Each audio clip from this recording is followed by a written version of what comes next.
Американцы возмущены. Досмотрите это видео до конца, и вы узнаете, почему Байден подставил Таджикистан. Подписывайтесь на наши обновления, чтобы всегда оставаться в курсе событий. На прошлой неделе на сайте американского телеканала Fox News был опубликован материал с кратким разбором ситуации на границе Таджикистана и Афганистана. Зарубежное издание отмечает, что после захвата Афганистана талибами в Центральной Азии растет напряженность, а Таджикистан наращивает свое военное присутствие на таджикско-афганской границе.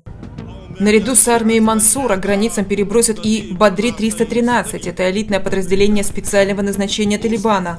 О нем стало широко известно после захвата боевиками власти в столице Афганистана. Бойцы отряда участвовали в охране аэропорта Кабула при эвакуации дипмиссий США и их союзников по НАТО. Также американская СМИ цитирует представителя МИД Российской Федерации Алексея Зайцева, который заявил о том, что Россия с беспокойством наблюдает рост напряженности в таджикско-афганских отношениях на фоне взаимно сильных заявлений руководства двух стран. Также Fox News цитирует министра обороны США Ллойда Остина, который выразил обеспокоенность по поводу прошедших обучения в США афганских союзников, которые бежали после того, как власть в Кабуле перешла к талибам.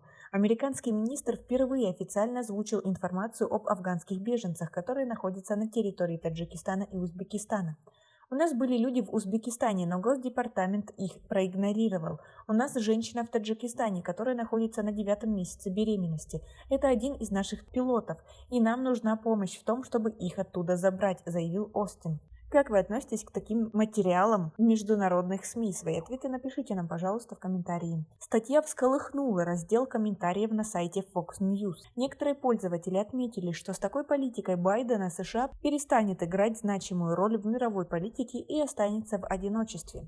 Безрассудное решение Байдена от отступления афганцев – это региональная катастрофа, а не просто катастрофа для афганцев, написал один пользователь. Непредвиденные последствия безответственной внешней политики Джо только начинают разворачиваться, ответил второй. Многие пользователи отмечают, что Таджикистан поддерживает не только Россия и страны ОДКБ, но и другие мировые игроки, включая США.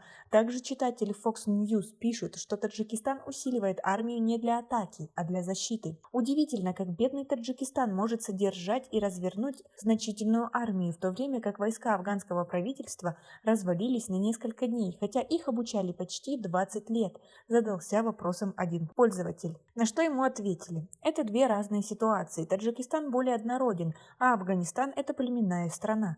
Афганцы говорят на многих языках и принадлежат к разным культурам. Афганистан никогда не имел сильной национальной идентичности. Некоторые пользователи, подкованные в региональной повестке, отмечают, что у Таджикистана гораздо больше шансов защитить свои рубежи, чем у Туркменистана, так как последний не состоит в ОДКБ. Некоторые отмечают, что таджикские власти оказались гораздо мудрее, чем нынешняя администрация Белого дома.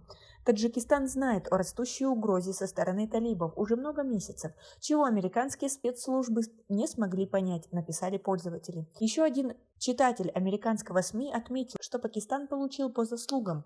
Их ждет региональная война, в которую они будут втянуты. Но в целом у американцев в комментариях не самые оптимистичные прогнозы. Читатели Fox News уверены, что афганское обострение – это лишь начало большой войны. Они сражались тысячи лет и будут продолжать сражаться еще тысячи.